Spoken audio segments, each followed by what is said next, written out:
जय हिंद दोस्तों। आज हम लोग एक्सटेंशन एजुकेशन के क्लास में इंट्रोडक्शन, प्रिंसिपल और प्रोसेस, ठीक है।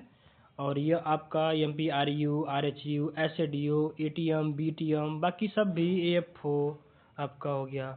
अभी FCI आ रही है, उसके लिए मतलब सारे एग्जामों के लिए ये बेस्ट रहेगा, ठीक है।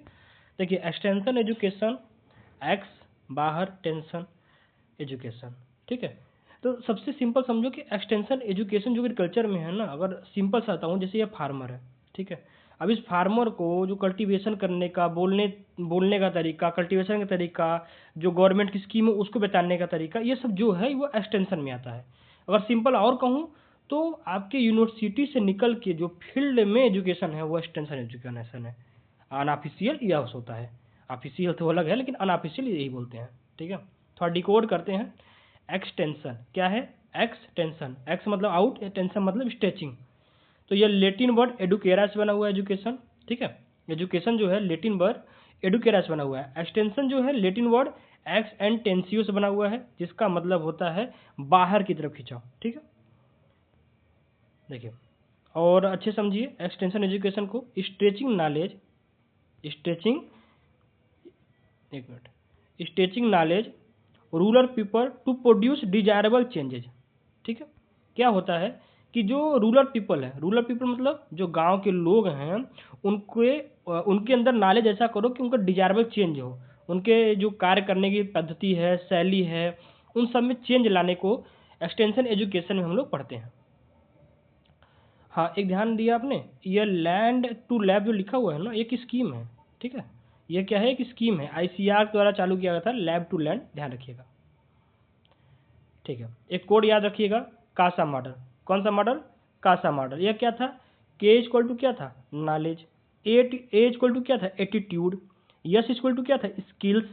और ए इक्वल टू क्या था? एक्शन, ठीक है। अब इसको थोड़ा डेफिनेशन समझते हैं। What is the farmer knows, ठीक है। तो लर्निंग कॉटन कल्टीवेशन मेथड, ठीक है। फार्मर क्या जानता है? कॉटन को कल्टीवेट करने जानता है, लेकिन moving from negative to confidence, ठीक है। फार्मर क्या सोचता है? तो moving from negativity to confidence, farmer के अंदर जो निगेटिव विचार है उसको हटा के उसको कॉन्फिडेंस में लाओ, ठीक है। फिर समझना, नॉलेज क्या देना उसको है। जैसे फार्मर पास क्या नॉलेज होता है कि कल्टीवेशन कैसे करना है, भाई वो हमेशा कल्टीवेट कर रहा है तो उसे पता है, लेकिन उसमें हम लोग क्या क्या चेंज करेंगे, जैसे एटीट्यूड। तो फार्मर के अंदर जो निगेटिव एटीट्यूड है उसको कॉन्फिडेंस में बदलना। स्किल, फार्मर जो काम कर रहा है, फार्मर क्या कर सकता है? सोइंग करने में मास्टर उसको बता, मतलब कि जैसे प्लाउइंग कर रहा है तो उसको उसमें मास्टर करो, उसकी स्किल को प्रमोट करो। ए से action, what the farmer practice, farmer जो प्रैक्टिस कर रहा है तो उसको सिखाओ, adapting the crop and harvesting, ठीक है। उसको एक्शन दो, मतलब उसको सिखाओ कि उसको कैसे एडॉप्ट करना है, क्रॉप को, न्यू न्यू क्रॉप को कैसे हार्वेस्ट करना है, इसको सिखाओ, ठीक है। The extension worker is the catalyst for these things, okay. अगला, क्लासिफिकेशन ऑफ एजुकेशन सिस्टम। थोड़ा सा इसको सिंपल भाषा में समझता हूँ। देखो, एक होता है फार्मल, एक होता है नॉन फार्मल, और एक होता है इनफॉर्मल, ओके।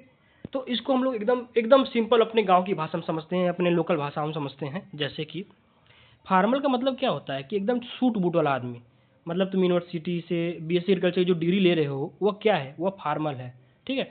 जैसे तुमने PhD किया, ओके, पर नर्सरी से जो PhD से पढ़ाई की स्कूल में जाके, वो क्या है? वो एक फार्मर है। उसमें अटेंडेंस जो होता है कंपलसरी होता है, पहचानने का तरीका, अटेंडेंस जो होता है कंपलसरी होता है। अब बिना स्कूल जाए डिग्री मिल जाएगी आपको? आपका तो क्लास इंटर का जो बोर्ड है, मैं एग्जाम नहीं दूंगा, बोर्ड एग्जाम पास जाऊँ, तो ऐसा नहीं हो सकता ना। वो फार्मल डिग्री हो गया। दूसरा था नॉन फार्मल, ठीक है। इसमें कोई पहले तो लिमिट नहीं होती है ना, इसे एक्सटेंशन बोलते हैं। सबसे पहली बात समझना कि जो एक्सटेंशन है वो क्या है? नॉन फार्मल है। इसमें लिमिट नहीं होती है, इसमें 15 साल से लेकर 50 साल से ऊपर वाले आदमी को भी आप समझा सकते हो। इसमें अटेंडेंस जरूरत नहीं होती है, ये एक वॉलंटरी टाइप होता है। वॉलंटरी जैसा होता है कि मान लो आपको कॉटन कल्टीवेशन करना है, तो आपको कॉटन कल्टीवेशन के बारे में कुछ दिन में सिखा दिया गया, तो ये क्या है? एक वॉलंटरी टाइप है। दूसरा, स्ट्रक्चर कैसा होता है? ऑर्गेनाइज होता है, ठीक है, ऑर्गेनाइज होता है, बट फ्लेक्सिबल होता है।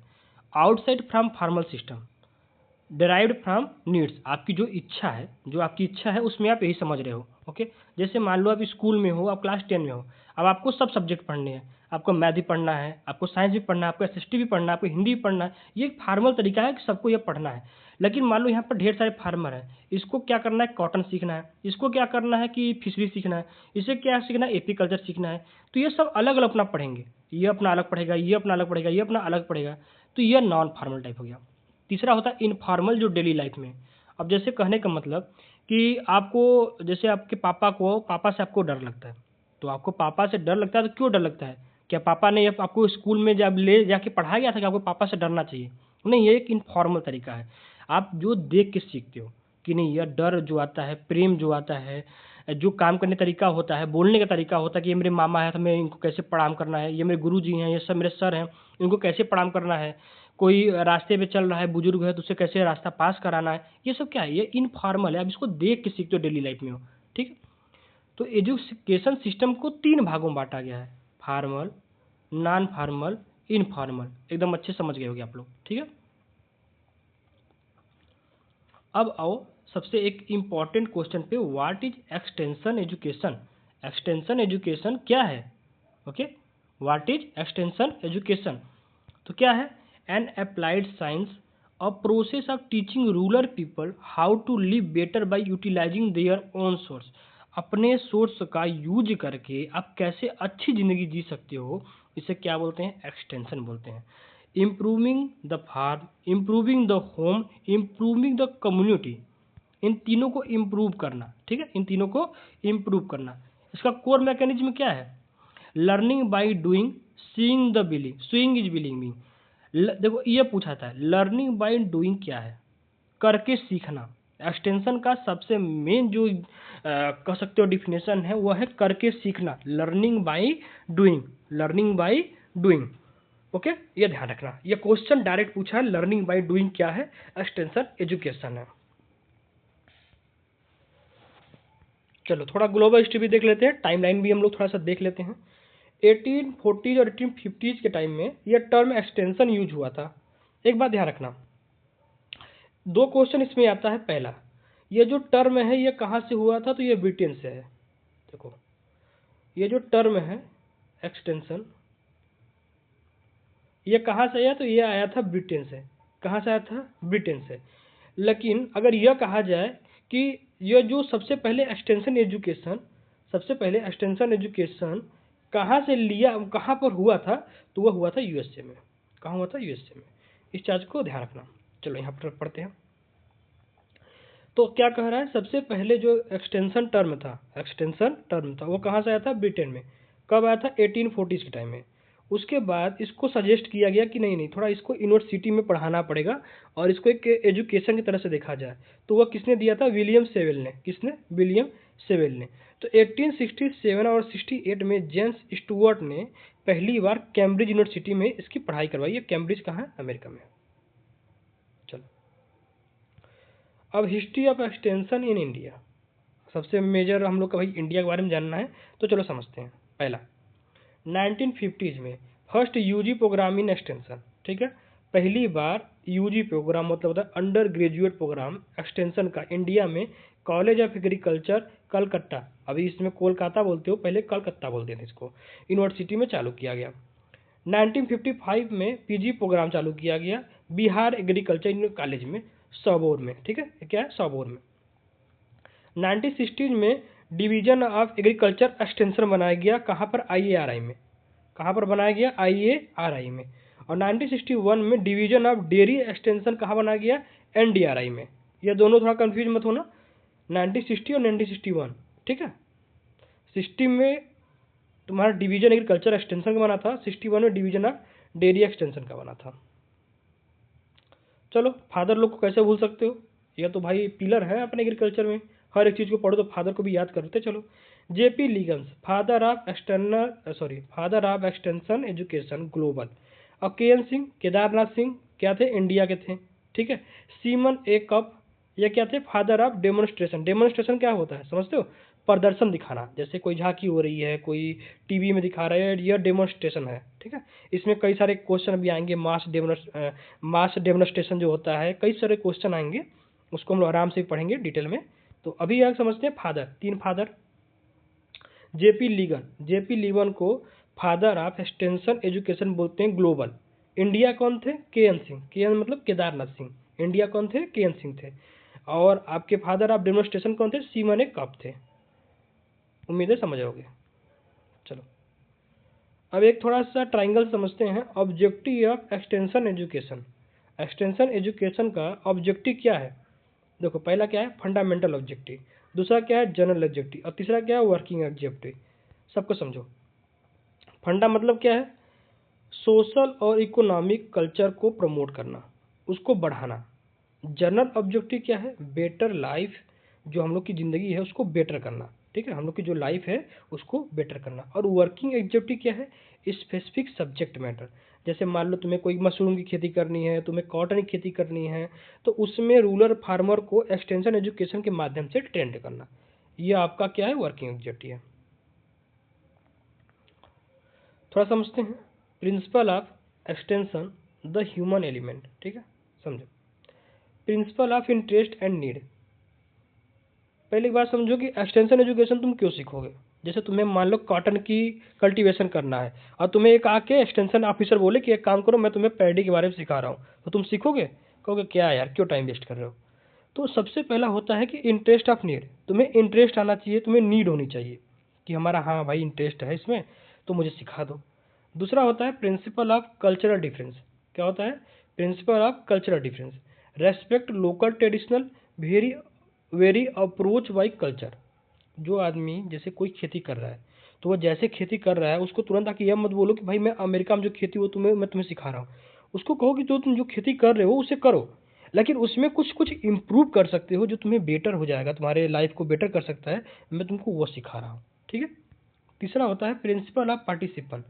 देखो पार्टिसिपेट करने का मतलब क्या होता है कि सहयोग करना, एक दूसरे के साथ मिल के काम करो, ग्रुप बना के काम करो। जैसे पूरी फैमिली मेंबर मिले काम करो या अगल बगल के 2-4 लोग मिले काम करो। पार्टिसिपेट जब मिले काम करते हो तो उसमें तुम्हारा लेबर वर्किंग, तुम्हारा मशीन सब बढ़ जाता है और अच्छे से काम होता है। इसको भी एक्सटेंशन में पढ़ाया जाता है। एक होता है ग्रास रूट प्रिंसिपल। क्या है? Start from the bottom up, address local problems. अब जैसे मान लो कि कोई मान लो सिंपल से कि कोई गांव है जहाँ पर पानी की समस्या बहुत कम है, पानी की समस्या बहुत ज़्यादा है। अब वहाँ पर कोई आदमी आ रहा है और वहाँ कह रहा है कि चलो हम धान की खेती करना सिखा रहे हैं, तो बताओ अच्छा उसके सामने वो मूर्ख हो गया ना। आप पहले यह एड्रेस करो कि वहाँ की लोकल प्रॉब्लम क्या है, ग्रास रूट प्रॉब्लम क्या है। जैसे वहाँ पानी की कमी है तो वहाँ पर यह कहो कि भाई पानी की कमी से जूझ रहे हो, चलो मैं मोटे अनाज की खेती करना सिखाता हूँ, या मैं मक्के की ऐसी खेती बताता हूँ जो कम पानी वाला हाइब्रिड मेज होगा, मैं वहाँ वह तुमको लगाता हूँ, तुम्हारी प्रॉफिट बन जाएगी, खेत को खाली मत छोड़ो। ऐसी खेती बताओ जो वहाँ की ग्रास रूट प्रॉब्लम को समझ के उसके अनुसार हो, ना कि कुछ भी बताओ। एक होता है whole family party principle. Involve man women youth, collective decision and adoption. आपको इंडिया में बहुत जगह मिल जाएगा कि वहाँ के वोमेन को, या तो वोमेन ही काम कर रही हैं, जैसे आप नॉर्थ इंडिया में चले जाओ लाइक डेट पंजाब हरियाणा के पास में, उधर वोमेन ज़्यादा काम करती हैं। ठीक है। और कहीं पर देखोगे तो सिर्फ मैन ही काम करते हैं, वहाँ पर वोमेन को बिल्कुल हिले डुले काम नहीं देते हैं कि भाई आप घर में रहो, आपको कोई मतलब कोई सहयोग नहीं लेते हैं। तो ये सिखाया जाता है कि लेडीज़ के लायक जो काम है उनको वो उनसे कराओ, जो मेल के हिसाब से काम है उनको वो कराओ, यूथ के हिसाब से जो काम है उनको वो कराओ। कलेक्टिव डिसीजन एड एडॉप्शन, मतलब उनको कलेक्ट होकर काम करना सिखाओ ताकि उनका काम ज़्यादा ज़्यादा हो सके। और उनको मतलब कि देखो अब कोई एक आदमी बैठा हुआ है, यूथ है बैठा हुआ है कुछ नहीं कर रहा है, और आप अकेले कर रहे हो, अगर वो यूथ हेल्प कर रहा है तो आपकी प्रॉफिट बढ़ेगी ना कि लॉस होगा। यह होता है। दूसरा होता है ऑपरेशन एलिमेंट। अभी हमने पहला पढ़ा ना, यहाँ पर पार्ट 1 क्या था? Principle of extension. क्या था? Principle of extension the human element. Human का क्या क्या एलिमेंट को यूज कर सकते हैं। दूसरा एलिमेंट, दूसरा होता है प्रिंसिपल द ऑपरेशनल एलिमेंट। क्या है? Operational element. चलो सीखो इसको। छठवा क्या?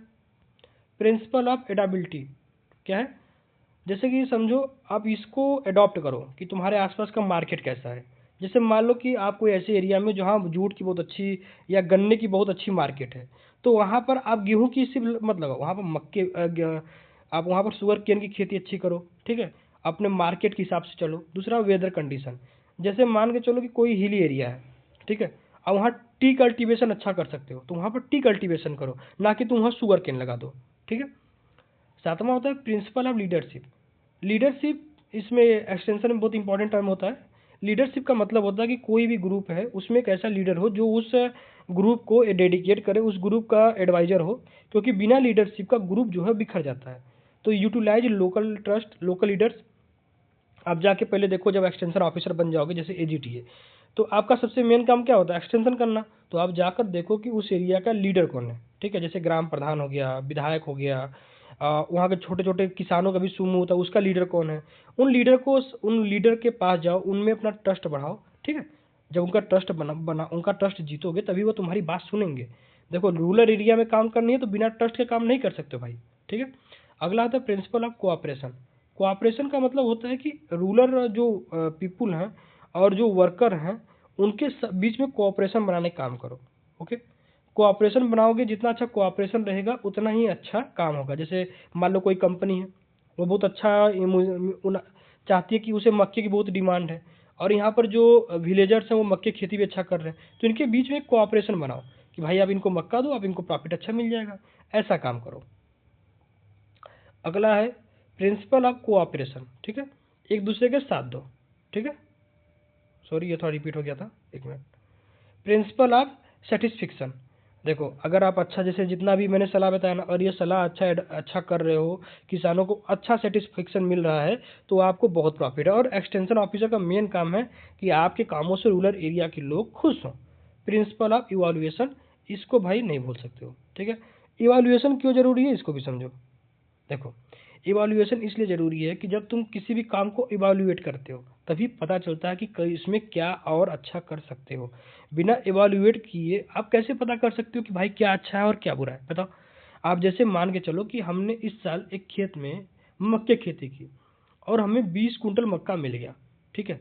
लेकिन हमारा टारगेट कितना था कि हम इससे 22 कुंटल लेके आएंगे। कितना टारगेट? 22। तो जो 2 कुंटल कम हुआ है तो तुम ये चीज़ देखोगे कि भाई 2 कुंटल कम कैसे हुआ है, इसको इवाल्युएट करोगे तभी। और नहीं इवाल्युएट किए तो देख कर कैसे बताओगे भाई हम मक्का ज़्यादा हुआ कम हुआ है, ठीक है।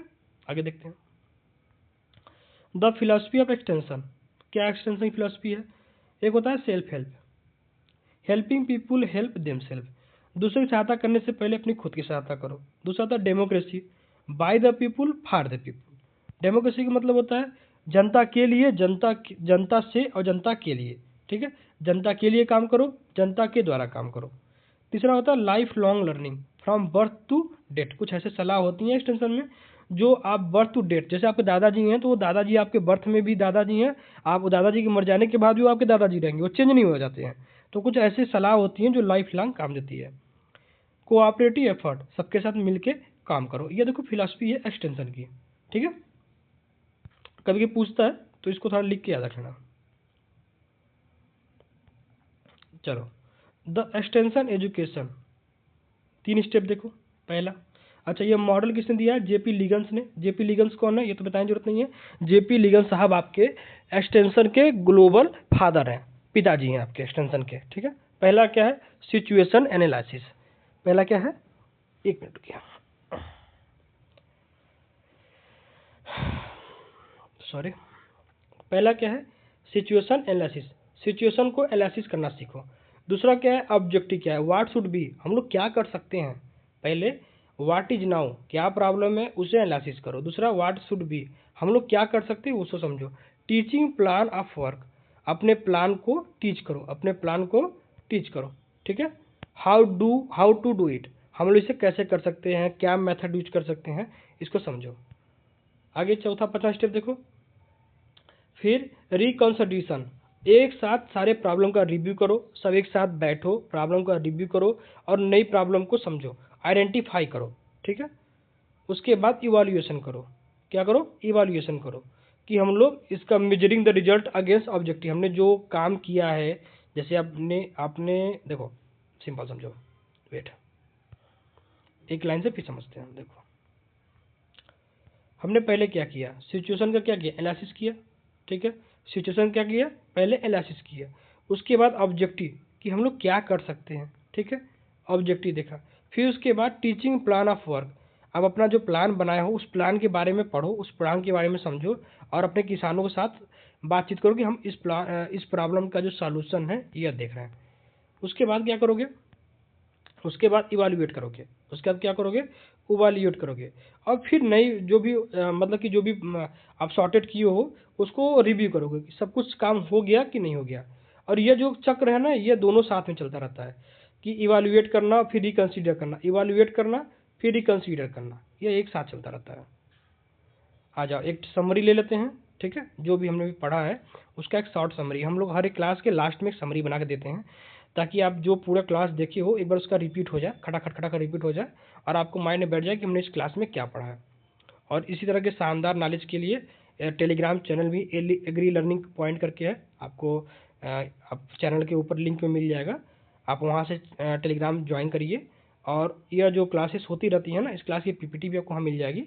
और एकदम कोशिश करिए कि एक दो बार और देखिए, इमेज देखो इतना लगा हुआ है ना पूरे क्लास में कि आप पूरे स्मूथली समझ सकते हो क्या पढ़ा रहा हूँ क्या नहीं, सब समझ सकते हो, ठीक है।